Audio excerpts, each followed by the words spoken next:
Welcome back after the break. Situation room में आपको एक बार फिर से खुशामदीद कहें कि इख्तियार वली खान साहब, मुजम्मिल सोहरवर्दी साहब हमारे साथ मौजूद हैं और अब हमें ज्वाइन कर रहे हैं स्टूडियोज़ में जावेद सुमरो साहब, ब्यूरो चीफ हैं हम न्यूज़ इस्लामाबाद के, और अब्दुल्ला हमीद गुल साहब हमारे साथ मौजूद होकर वीडियो लिंक पे सीनियर डिफेंस एनालिस्ट हैं। आप सबको वेलकम करेंगे ट्रांसमिशन में।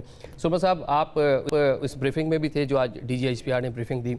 एक एग्रेशन भी नज़र आ रहा था, गुस्सा भी नज़र आ रहा था, क्योंकि पाकिस्तान की पूरी कोशिश थी कि अफ़गानिस्तान का जो मसला है, हम तवील बॉर्डर भी शेयर करते हैं, मामला तफाहम व तफ़हीम के साथ हल हो जाते, लेकिन वो बाजिद रहे, किसी की नहीं मानी और बिलाखिर आज उन्होंने कॉन्सिक्वेंसेस देख लिए। आदिल, बिल्कुल ये बात बिल्कुल दुरुस्त है कि जिन लोगों के साथ आपने इस्तांबुल में और इसके अलावा दोहा कतर में मुज़ाकरात किए और उन मुज़ाकरात के अंदर वो ख़ुद किसी तरीके से क्या कहते हैं इंडेफिनिट नहीं थे कि उन्होंने करना क्या है, किस तरह से चीज़ों को आगे लेके जाना है, तो वहाँ पे भी जो मुज़ाकरात कराने वाले थे, हम अगर देखें थोड़ा माज़ी करीब में, वो भी यही समझ रहे थे कि जी इनका कोई मूड नहीं है कि मामलात को अफ़ाम तफ़हीम से हल किया जाए। टेबल पे मान जाते थे, एक फ़ोन कॉल पे बात करते थे, फिर मुकर जाते थे। देखें, जब आप खुद गैर यकीनी की सूरत हाल में हो और आपको जिससे कॉल करके आप जिससे मशवरा ले रहे हैं वो खुद स्टेट्समैन ना हो, वो पॉलिटिशियन ना हो, उसने आपको क्या मशवरा देना है? उसने अल्टीमेट आपको मशवरा यही देना है कि जी हमें हर सूरत में पाकिस्तान के ऊपर सरहदी दरअंदाजी करके वहाँ पे हमले करने। चले जी, अगर आपके पास कोई फार्मिंग के साथ कोई आर्मी होती तो समझ भी आती। आप तो उन दहशतगर्द टोलों के साथ मिलकर पाकिस्तान के हदूद के अंदर खिलाफ वर्जी कर रहे हैं, फिर तो जवाब आपको बनता है।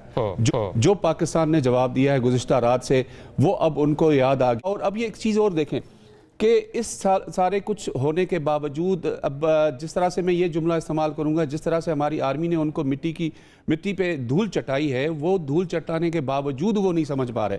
उसकी वजह मेरी ज़ाती राय है वो ये है कि इस वक्त अफगान तालिबान रजीम कोई भी एक ऐसा शख्स नहीं है जो मामलात को अफ़वाम तफ़हीम से चलाना चाहे। वहाँ जो आप देखें ऊपर से लेकर नीचे तक जितनी भी उनकी लॉट बैठी है, वो ये चाहते हैं कि नहीं जी हमने लड़ाई लड़नी है, हमने गोरिल्ला वार लड़नी है, और जो इकनॉमी जो वार इकनॉमी है उसका उन्होंने फ़ायदा लेना है। ठीक है, और अब एक चीज़ तो उनको याद आ गई वैसे, वो है कि अब उनको मुरम्मत के बाद अब उनको मुज़ाकरात फिर से याद आ गए हैं। Abdullah ISPR just spoke about the details of the operation and how Afghanistan indulged in unprovoked attacks towards Pakistan, which were responded to in a very effective manner. And not only were the attackers neutralized, but they fled, leaving behind their arms and dead bodies of their comrades.